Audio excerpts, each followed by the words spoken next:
নমস্কাৰ ছাৰ্বৈদসকল, পোনপ্ৰথমতে আপোনালোক সকলোকে ইংৰাজী নৱবৰ্ষৰ শুভেচ্ছা জ্ঞাপন কৰিছোঁ।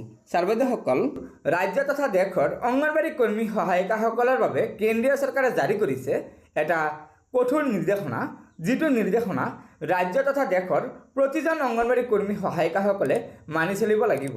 হয় ছাৰ্বৈদসকল, এতিয়াৰে পৰা অংগনবাড়ী কৰ্মী সহায়িকাসকলে কৰিব লাগিব এটা বিশেষ কাম। এই সন্দৰ্ভত আমাৰ ভাৰত চৰকাৰৰ মহিলা আৰু শিশু উন্নয়ন মন্ত্ৰালয়ে এই পত্ৰখন প্ৰকাশ কৰিছে। পত্ৰখনৰ বিষয় চাব, পোষণ ট্ৰেকাৰ এপ্লিকেশ্যনত প্ৰতিদিনে অংগনবাড়ী কৰ্মী সহায়িকাসকলে ল'ৰা ছোৱালীৰ ফটো আপলোড কৰিব লাগিব।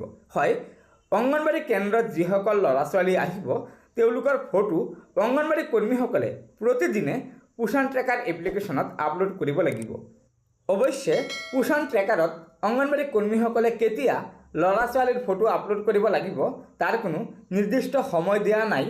যদিও নিৰ্দিষ্ট সময় দিয়া নাই, তথাপিতো আপুনি কৰ্মস্থলীত থকাৰ ভিতৰতে, অৰ্থাৎ আপুনি কৰ্মস্থলীত যিমান সময় থাকিব সেই সময়ৰ ভিতৰতে ল'ৰা ছোৱালীৰ ফটো পোষণ ট্ৰেকাৰত আপলোড কৰিব লাগিব।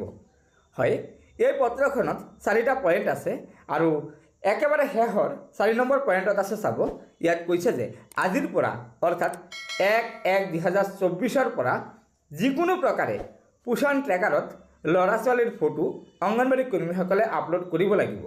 হয় ছাৰ্বৈদসকল, আমাৰ অসমতো এইটো প্ৰযোজ্য হ'ব।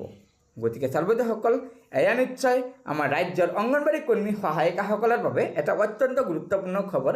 আশা কৰিছোঁ আপোনালোকে আমাৰ এই ভিডিঅ'টোৰ জৰিয়তে কিবা এটা কথা জানিব পাৰিলে। সেয়েহে আমাৰ এই ভিডিঅ'টো লাইক শ্বেয়াৰ কৰিব আৰু পৰৱৰ্তী সময়ত ৰাজ্যৰ অংগনবাড়ী কৰ্মী সহায়িকাসকলৰ বিভিন্ন খবৰসমূহ পোনপ্ৰথমে পাবলৈ অনুগ্ৰহ কৰি আমাৰ এই চেনেলটো ছাবস্ক্ৰাইব কৰি ল'ব।